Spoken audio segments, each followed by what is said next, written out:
apresentação do nosso palestrante, eu passo nesse momento a palavra para o nosso presidente, Wellington, por favor. Boa tarde a todos. É uma satisfação ter vocês reunidos nesse ambiente aqui do auditório. Depois de muito tempo nós voltamos, e também o pessoal que está conectado com a gente pelas redes sociais. Muito obrigado. Nós temos uma participação, bem ativa também nas redes sociais, está monitorando agora. Então, nós vamos manter esse padrão de ter a palestra para quem for possível presencial e para quem não é possível estar no momento aqui, está assistindo de casa através de um link, através de uma inscrição. Esse modelo de palestra acadêmica ela é bem interessante, porque nós trazemos aqui para o auditório da associação os especialistas de todos os sistemas metroferroviários. Aquelas pessoas que, de forma comprovada, elas tiveram o curso de engenharia, eles têm a prática e exercem a engenharia da forma mais pura. É o conhecimento aplicado. E o que nós vamos estar apreciando hoje é um assunto muito interessante para nós, engenheiros e apaixonados pela ferrovia. E a gente trata de via permanente, a manutenção da via. Muitos passageiros, muitas pessoas que utilizam a carga não têm noção do que é preciso fazer para a via permanente. Na parte de conforto, mas também tem um aspecto muito importante, que é a segurança de tráfego. E todos nós, engenheiros, os associados, os apreciadores também adoram essa questão. O trabalho tem que ser feito, a mobilidade ela tem que existir, a carga tem que ser transportada, mas com segurança. Esse é o princípio. Então, eu desejo a todos vocês uma excelente participação. Nós estamos muito felizes com a presença de vocês aqui, tanto nesse ambiente como no ambiente virtual em casa. E, por último, essa palestra vai estar sendo gravada e depois nós vamos postar no YouTube. Para que qualquer pessoa, a qualquer momento, disponibilidade, pode ir lá e pode acessar e conhecer esse conteúdo. Então, um abraço a todos e uma ótima palestra. Obrigado, Elcio. Obrigado, Wellington, pelas palavras. Obrigado, Billy. Agradeço também a Giovana, que fez o convite para fazer a palestra aqui para vocês. Legal ver um pessoal conhecido aqui, né, da engenharia, para falar sobre esse assunto que eu não quero me exaurir, né, no tema, né, mas é uma pincelada e perto do conhecimento da plateia nossa, com certeza o debate vai ser mais enriquecedor. Então eu vou falar rapidinho aqui dos aspectos de manutenção de via. A gente elaborou aqui uma introdução, os cases são mais focados na CPTM, né? E eu já estou atuando aí 9 anos, né? E aí tem uma introdução a falar sobre metodologias, cases, estudos, desafios e dúvidas, né? Começar com a metodologia, né? Na manutenção, a gente tem aqui a parte das equipes de manutenção, que está em verde, e o pessoal da engenharia de manutenção, que está aqui representado em amarelo. A manutenção como um todo depende de todas essas atividades, né? Em verde vocês estão enxergando como é que é a sequência de uma abertura de uma falha, de uma ocorrência. Então tem a abertura dela, existe a solicitação dos serviços junto ao Centro de Informação de Manutenção, que é o nosso SIM. Existe a abertura dessa falha e a atuação na falha, já propriamente dita no campo, né? Pelas equipes da manutenção, que são muito importantes. E também o registro dessa falha atuada é muito importante para saber que materiais que foram implementados, que recursos que foram utilizados, mão de obra. E aí a gente pode, na engenharia, planejar melhor a manutenção. E está aqui já em amarelo, vocês estão enxergando aqui, que tem um viés mais de planejamento, de levantamento de histórico, verificar os nossos centros de documentações, né, o CEDOC, analisar questões que são importantes para a manutenção, como custo, qualidade e produtividade. Aqui é um exemplo mais prático do que seria aquela abertura da ocorrência, né? Aqui vocês estão visualizando uma ficha de ocorrência. Então, tem algum cabeçalho da data, da hora, que são importantes, a linha que foi atuada, no caso aqui foi na linha 10, as questões da temperatura, no caso para trilho partido, né? Na via permanente, o trilho é um grande equipamento para a passagem dos trens, né? E tem outras influências também que não só sobre o trilho, tem também a questão da geometria, tem a questão aí de conhecer a infraestrutura, né? Como um todo. Aqui já é a solicitação de serviço de manutenção, SSM. Então tem um empregado que vai em loco e acaba atuando. No caso aqui, foi verificado que foi um circuito de via ocupado, né? Já na atuação, na falha, aqui tem uns exemplos na foto do rapaz aqui na máquina-chave, nos dormentes, atuando para verificar questões aí da falha, por exemplo, de aberturas de bitola, fechamento de bitola e conseguir fazer a atuação bem melhor. Estamos aqui também querendo discutir o que a gente pode fazer pela manutenção, né? Então, o pessoal da manutenção executa as inspeções que são o coração da manutenção de via. Se não é feita a inspeção, você não sabe que problemas tem no campo.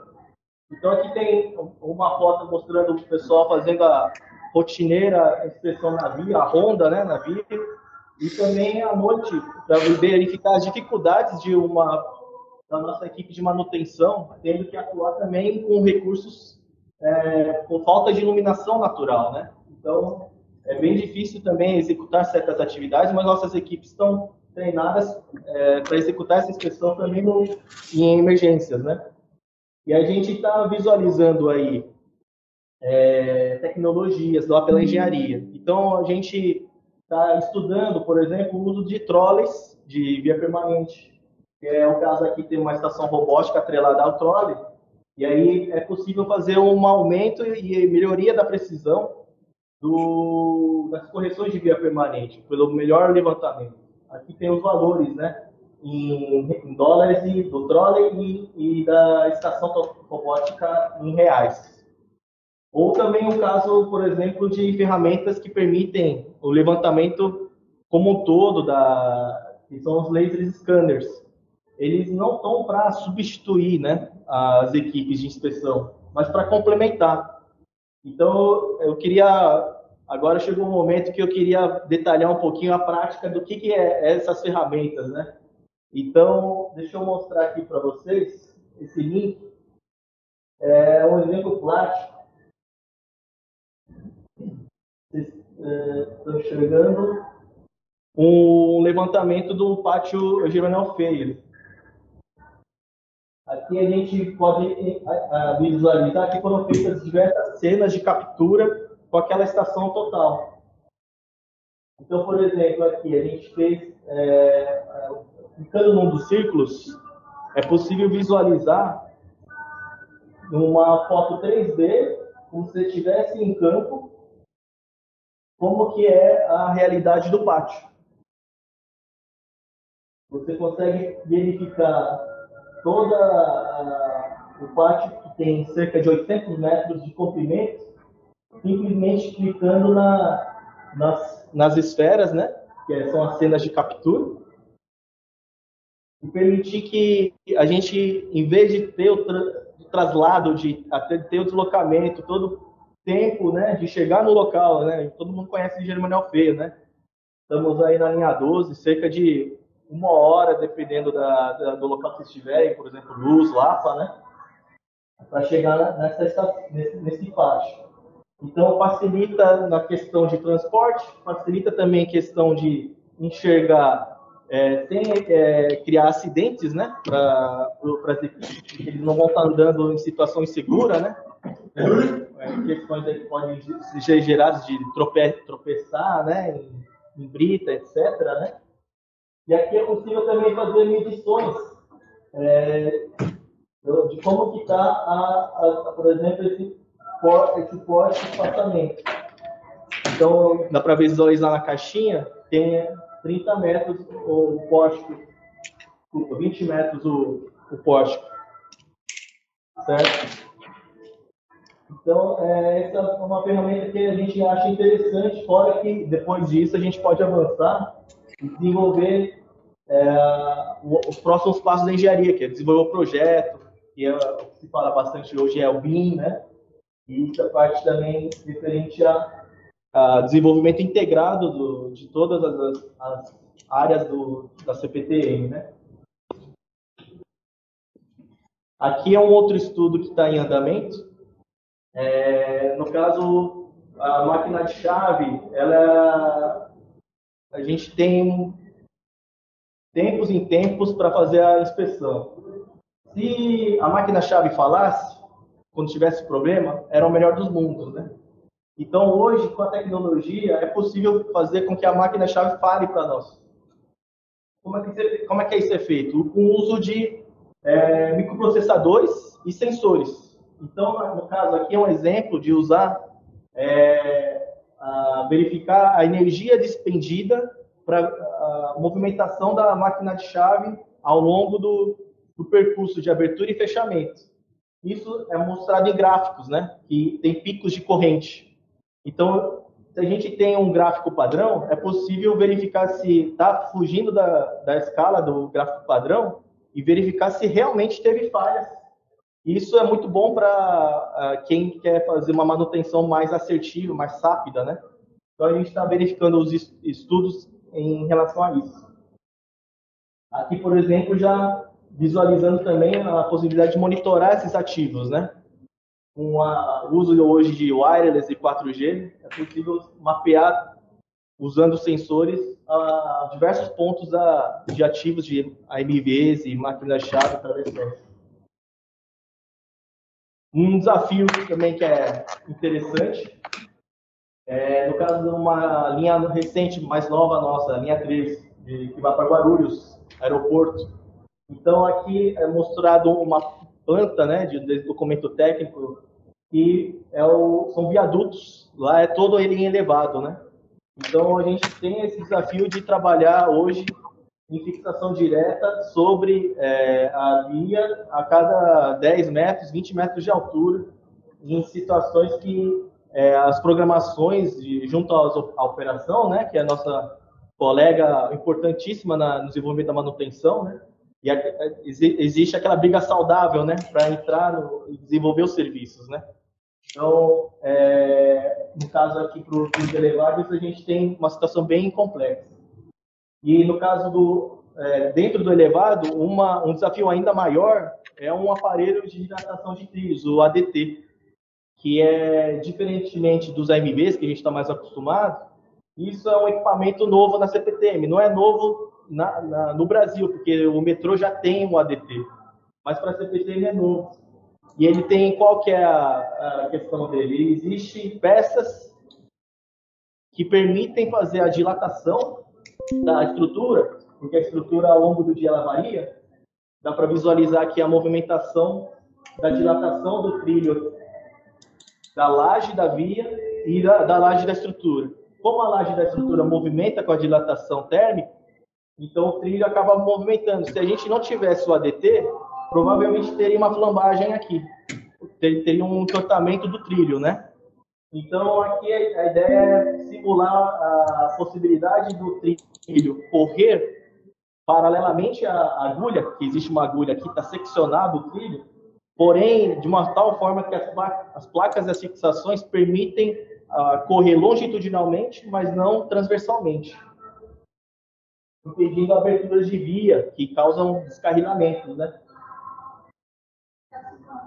E aí aqui tem uma revista para quem quiser conhecer, que fala bastante sobre manutenção, sobre carro-controle. É uma revista que foi editada em 2012. Então, queria agradecer aí e comentar se alguém tiver dúvidas, se quiser colocar alguma questão, a gente está aberto. Se alguém aqui presencial, né, no nosso auditório, ou pelo Teams fazendo a pergunta por escrito.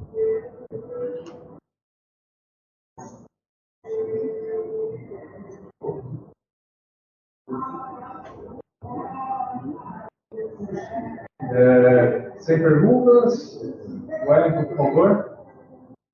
Gostaria de fazer uma pergunta. A tecnologia, ela traz a manutenção de forma preditiva ou ela está trazendo aquela manutenção preventiva ainda?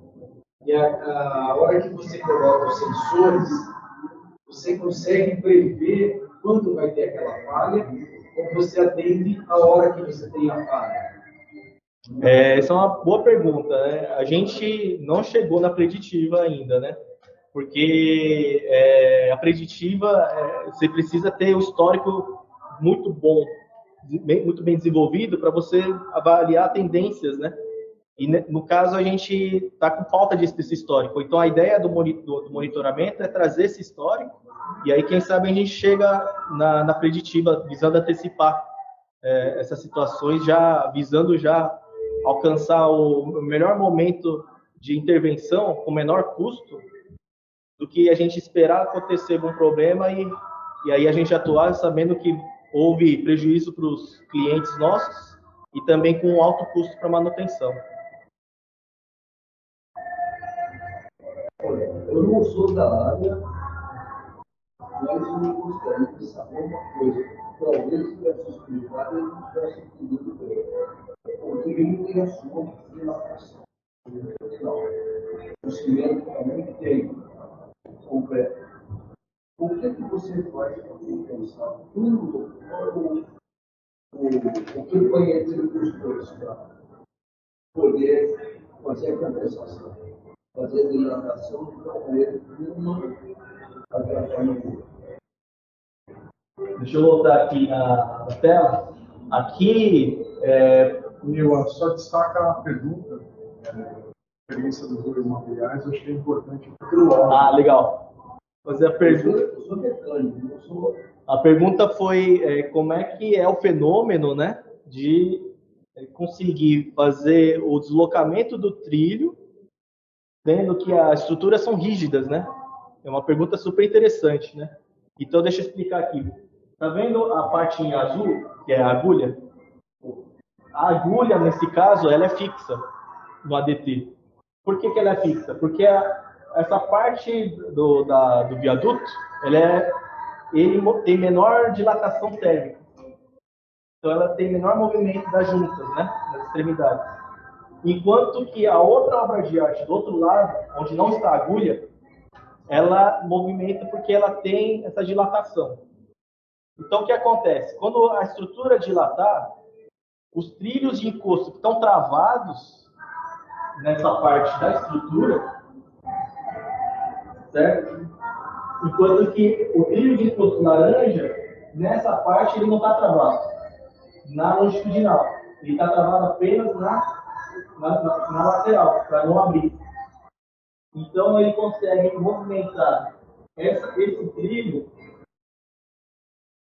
correndo para frente e para trás. Nesse trecho que as placas elas foram desenvolvidas para que deslize, mas porém deslize na longitudinal, mas porém não permita a movimentação da transversal. Não sei se eu consigo explicar. Opa, Zé Augusto. Eu queria relembrar a questão que eu exercício de cabeça. A dilatação do trilho ela é proporcional à seção do trilho. Se é um trilho que é 5,7, a dilatação dele é proporcional à área do que é 5,7. No TR-68, ela é proporcional ao TR-68, assim por diante. A dilatação é proporcional à seção do trilho e não ao comprimento do trilho. Se você chegar à conclusão que um trilho de 1 metro vai dilatar 1 milímetro, não quer dizer que de 1 metro vai dilatar, de 1 quilômetro vai dilatar 1 metro. A dilatação ela é dos extremos da barra para o meio da barra. Então, é só o extremo da barra que dilata, em função da seção do trilho.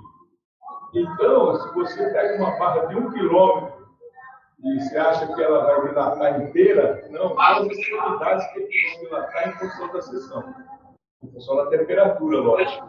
Mas daria mais para entender como que o fluido desloca mais do que a estrutura de concreto que tem uma dilatação menor. Mas, então aí é um cálculo muito interessante. Eu não pensei assim. Isso para mim é uma novidade já. Depois de um ano aí desligado a isso, para mim já é quer dizer que os estudos continuaram e estão em desenvolvimento, né? Isso é muito satisfatório, né? Entendo. Você ajudou a esclarecer. É bem interessante mesmo. Será que é isso? Então, deixa o Polito falar, pô. A gente tem um comentário aqui do chat do Henrique, que trabalha lá na nossa gerência. Ele diz aqui, né, a movimentação do ADT está relacionada à movimentação do elevado que transfere esse movimento ao trilho. Perfeito, né? Perfeito. Obrigado, Henrique. Obrigado, Henrique.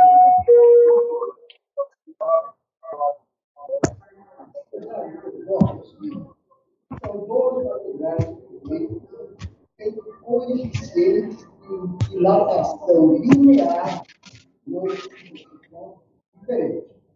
Então, eles vão ter comportamento diferente. Para que, como o aço, no caso do vidro, ele vai ser uma dilatação superior ao concreto, evidentemente o aço vai dilatar mais que o concreto. Então, é por isso que se coloca essa rampa de dilatação, que é para absorver a movimentação das duas peças linearmente, e não superficialmente.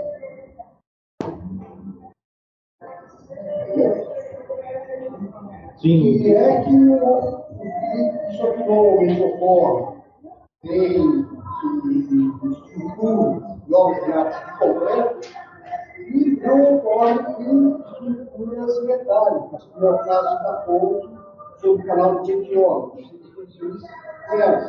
É a estrutura metálica e tudo em cima. Então, tudo isso depende de quê?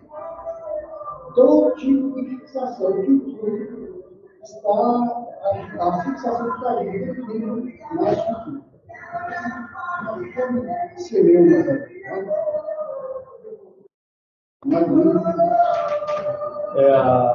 essa parte do trilho, especificamente, também tem todo um trabalho, né, de trilho soldado, né, no caso de você ter noções de dilatação do trilho para poder verificar quais as condições de temperatura neutra até a execução da solda, né, para evitar que lambe, que tenha algum outro trincas, né, trilhos partidos, né.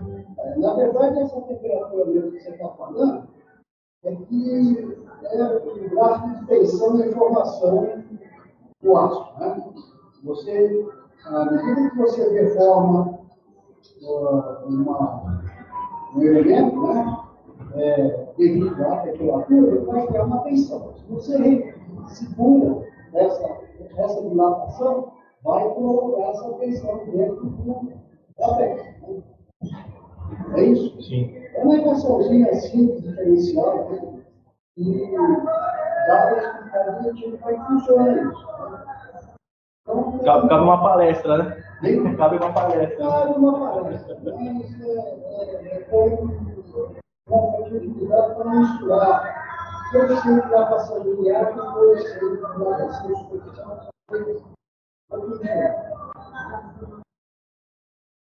Professor, eu tenho mais uma curiosidade. Opa. Eu gostei muito da posição que você fez sobre a tecnologia. São sensores que estão instalados na máquina de chave. Essa máquina de chave, ela fica num ambiente totalmente agressivo. Aos intempéries, temperatura, sol, chuva, vento, a pedra, ela vai macetando, né, ela se amassando com a passagem das composições, você tem a poeira. Como é que é essa relação desses sensores, que realmente eles são um pouco mais sensíveis com o ambiente que ele está? Ele não seria um item de provocar mais falhas está informando condições da máquina de chave? Com certeza. Os sensores, eles têm que verificar se tem proteção para intempéries, né? Para chuva, etc. Para ver que ou tenha alguma embalagem que proteja esses sensores, né? Por isso que a gente está estudando, né? A gente não tem na biblioteca, na referência bibliográfica, né? Que permita mostrar para a gente que existe já uma solução pronta disso. A gente até gostaria de conhecer, se tiverem fornecedores disso, é importante para nós conhecermos, né? Mas a gente também está vendo outras possibilidades, porque isso aqui são desenvolvimentos internos, né? O uso de recursos são, digamos, de baixo custo, né? Usando sensores e o microprocessador é um Arduino, que são hoje mais acessíveis, né? E pode gerar um ganho, né? Se a gente estiver conseguindo atender o monitoramento de forma correta. Então, essa pergunta é bem interessante mesmo, do ponto de vista de... a gente tem uma ferrovia, né, descoberta, né? Então, a gente tem tentado discutir essas soluções nesse sentido também, né? De ser utilizável em qualquer situação. Ainda não chegamos lá, mas vamos estudar. Os fios ou os eletrônicos, eles podem ficar interferência, desde que o sensor seja protegido. O fiozinho eletrônico pode ficar interferência. Se houver algum problema que ele se destaque dali, aí vai usar, ou vai fazer um bypass, ou vai dar informação. Faz sentido, né? Porque o cabo, estando protegido, na ponta onde está conseguindo conectar junto ao sensor, ali estando protegido, está garantido o monitoramento, né? Digamos assim. Legal. O sensor é um Arduino, né? O Arduino, vocês fazem uma comunicação em tempo real de situação, vocês fazem só coleta depois de resultado. Isso, essa é o interesse, de estar cada vez aquisitando esses dados em tempo real. Existe tempos que a própria máquina, né, dela passar. Só que está sofisticando tanto que a cada vez que o sensor aparece, as transmissões também estão cada vez mais rápidas, né? Então, dá para a gente falar que é contínua, né? Dá para se falar. Mas ainda a gente não está em fase de teste, né? Não chegou num produto que pode se falar que está utilizável, né? Com respeito à comunicação também, você observa, quando você tem um equipamento lá, que é um computador tradicional, e ele se comunica com a rede, você tem todo o monitoramento de tudo que está acontecendo com a máquina de chave presente. A partir do momento que você tiver uma comunicação online, você perder essa comunicação de dados, você já vai saber que o problema na chave estará no sensor. Ou seja, como você sabe que o problema está no sensor e não na chave, como todos os sensores que têm que ser não invasivos, ou seja, eles não podem alterar o comportamento da chave, você tem que saber quando determinado sensor está com problema e conseguir acionar aquele por essa questão. Fazendo análises, verificando, né, exatamente onde é o ponto, né, de ocorrência da interrupção, é possível fazer essa análise, né? Bem um bom comentário mesmo. Na verdade, o sensor ele pode bloquear a chave. Vai ser como aquela luz amarela que vai acender o painel do seu carro. Porque, na verdade, o sensor não é fácil. Aqui é só monitoramento, a gente não está controlando, né, a máquina de chave. Você teria condição de saber, né? Se a chave for completada corretamente ou não, né? Aqui a gente quer verificar, no caso, situações, uma luz amarela, camarada, situações que antecipem uma situação pode estar, por exemplo, um arraste muito sensível, quer dizer que vai gerar picos de consumo para fazer a movimentação, e isso é anormal. Então, o que está acontecendo? Tem que dar uma olhada, certo? Como a máquina de chave precisa dessa inspeção para poder avaliar se realmente está seguro ou não, a forma que permite, sem ter uma equipe lá no local ficando 24 horas monitorando, seria o uso de pequenos sensores em função das características que a gente gostaria de avaliar, o que gera de consequência a outros tipos de problemas que podem ser mecânicos, né? No caso, por exemplo, o arraste, por que está gerando um arraste na placa gerando maior esses esforços, né? A CPTM me divide ali no tipo lá do tipo A, que está para facilitar o desenvolvimento da computadora. Conhece o Astrobolt? Não conheço. É um equipamento que você coloca na via que facilita a movimentação da computadora. Normalmente usado para dificultar ou facilitar a manutenção, né? E facilita o arraste também, entendeu? Entendeu? Eu vou procurar saber que Astrobolt. Normalmente é chave que você tem, sei lá, chave terminal, né? Não, no caso lá de Rio Grande da Serra, que basta chave. Agora acho que você tem que fazer uma manutenção lá para a chave. Movimento é quase 200 vezes por dia, né? Muito grande.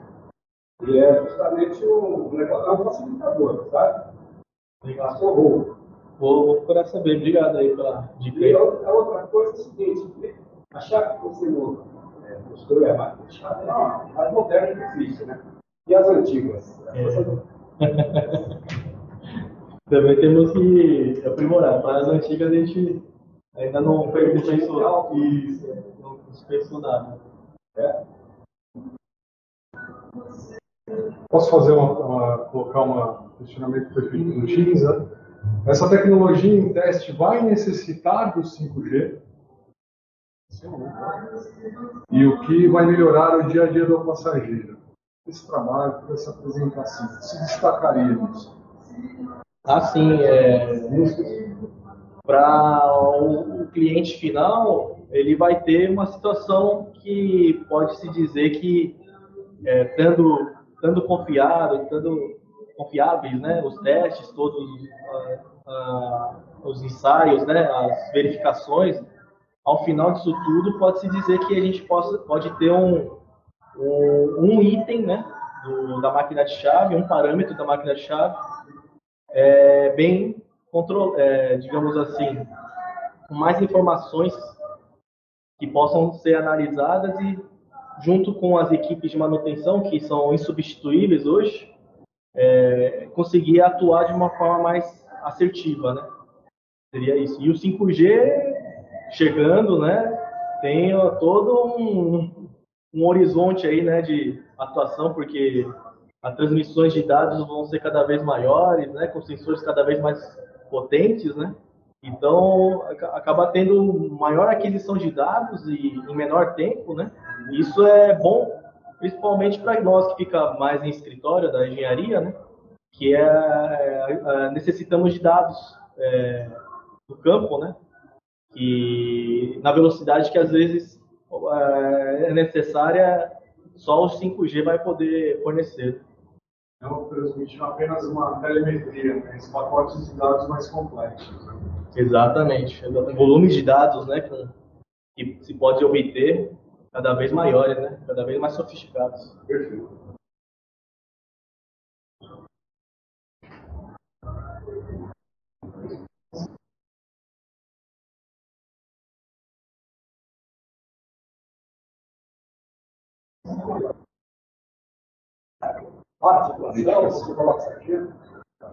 Tá. O trilho partido, na CPTM, ocorrendo a constatação do trilho partido, é verificado, junto ao pessoal da operação, a possibilidade de já cautelar, né, ou interditar dependendo da velocidade que se pretende, né?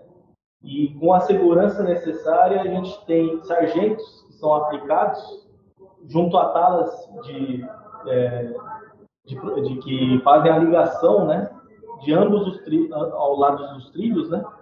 E esse é fixado com esses sargentos e é permitido, liberado a uma certa velocidade mais reduzida a passagem do trem. Após a atuação emergencial, aí é programada já também a equipe de solda, já para executar a solda para novamente chegar na velocidade de projeto da via, né? Seria esse o procedimento. As equipes de sobreaviso aí e de manutenção atuando nas emergências, né? Porque é um caso que só é detectado junto ao pessoal de carro controle, né? Que é feito ultrassom à noite, né? E também com o pessoal da sinalização tem a verificação do circuito de via. Então, o circuito de via pode ser um problema, pode ser por trilho partido, né? Então, com base em informações de circuito de via e das equipes do campo, é possível detectar o trilho partido. Mas nesse caso, por exemplo, se você vai lá e coloca o sargento, você pode estar prejudicando também a codificação do APC, desse tipo. O que você faz aí, cara? Colocou o sargento, mas libera normalmente? O sargento, são peças que permitem parafusar e segurar o trilho, né? O trilho, ele tem que ter, naquela situação, já a passagem do circuito, normalmente. Então, mas ele é bem provisório, ele é paliativo, ele é para atuação imediata, para liberar o tráfego do trem, que a gente não pode deixar em via singela, né? A ideia é sempre estar correndo o carrossel, né? Então, é coisa praticamente muito rápida, a atuação do uso do sargento e, na sequência, já a solda. Não existe a possibilidade de ficar muito tempo com o sargento. Não existe esse procedimento. É um serviço paliativo. Exatamente. É para liberar a circulação numa situação segura, uma velocidade restrita. O uso do sargento é para isso. Mas, lógico que o CCO vai querer manter a restrição da velocidade. Então, na sequência, já tem que ser programado já a solda, né? Que exige todo um procedimento que não é tão célere quanto o sargento e a tala, né? De junção. Aqui, você tem solda de cabo de bronze de criança, você faz solda no patinho ou você está fazendo na aula? Essa parte não estou com muito conhecimento, né? Porque é um sistema mais focado na sinalização. Então, no caso de Rail Bond,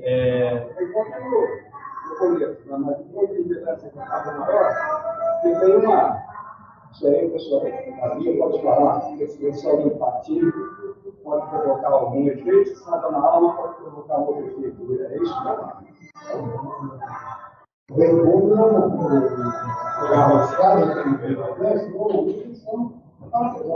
não.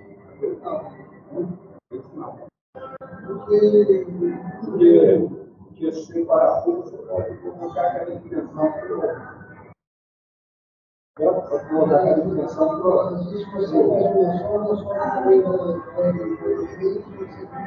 é que o pessoal fala que se você faz a solda, você pode provocar uma deformação só o aço aqui.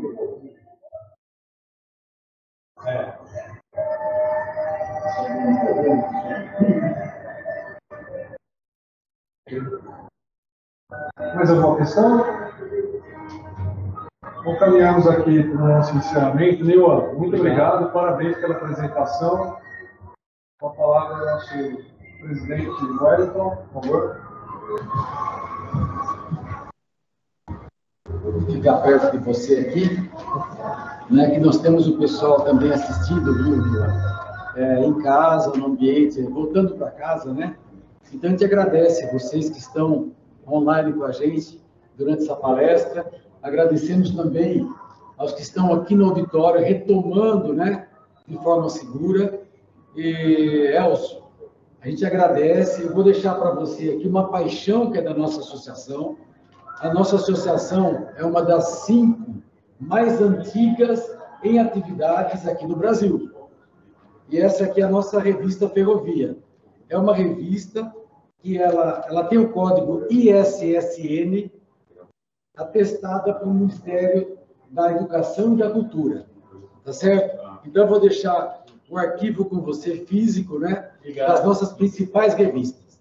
E nosso muito obrigado por esse bate-papo, essa palestra descontraída, trazendo para todos, né, um enriquecimento sobre o conhecimento da ferrovia. Tão importante para a mobilidade urbana. E bacana que ele traz aqui uma tecnologia inovadora. O 5G está chegando e vai ter todos os sensores. Isso vai melhorar muito a vida de todos nós como sociedade. Obrigado, viu? Obrigado. 5G é global. É global, é internet. Sistema de comunicação de dados. Espero que vocês também tenham escutado aí em casa, né? Que tem um número considerável de apaixonados por ferrovia, tem escutado bem as perguntas, né? A gente está no ambiente aqui do auditório, tem um pouco de ruído, mas o Elcio foi muito habilidoso em replicar as perguntas. A gente fica muito grato a todos vocês. Obrigado, Elcio. Obrigado.